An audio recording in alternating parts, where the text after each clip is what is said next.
Ah, Armanel, on m'a dit que vous étiez l'historien de la Pointe Saint-Mathieu. Non, non, je suis pas historien, je suis juste conteur. Ici, histoire, légende, tout ça se mélange un peu. Si tu veux, on va descendre dans l'abbaye que tu vois là, en bas, et je vais te raconter une légende très intéressante.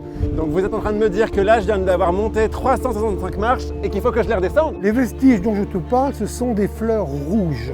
Et elles sont où ces fleurs rouges? Ça me paraît bien mystérieux tout ça. Imagine, nous sommes au IVe siècle. Les Bretons sont chassés de Grande-Bretagne par les Saxons et émigrent vers les terres les plus proches, notamment vers l'Armorique. Ici, il y en a un qui s'appelait Galon, qui a épousé la fille d'un seigneur de Brest. Ils ont eu 2 enfants, un garçon et une fille, Aude et Guirguy.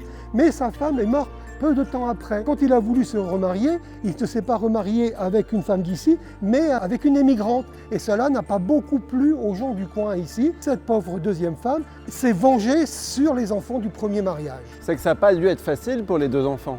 En effet, et en 511, quand Guirguy eut l'âge de porter les armes, il est parti à Paris pour apprendre le métier de chevalier et surtout fuir sa belle-mère, ce qui fait que Aude est restée la seule à la maison. 3 ans plus tard, Guirguy est revenu au château. Il a voulu voir sa sœur.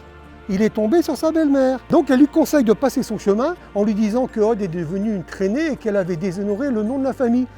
Guirguy, son sang ne fait qu'un tour, il bondit sur son cheval, il dégaine son épée, va à la poursuite de Aude et lui tranche la tête.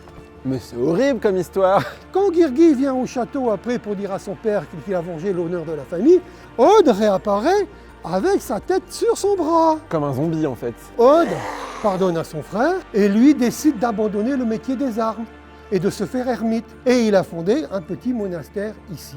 La légende veut aussi que quand Guirguy a décapité sa sœur, les gouttes de sang qui sont tombées sur le sol se sont transformées en fleurs rouges.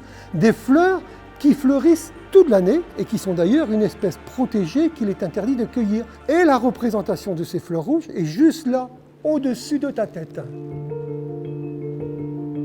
mais donc c'est une vraie histoire, c'est pas qu'une légende en fait, ça s'est vraiment passé. On va dire que c'est une vraie légende.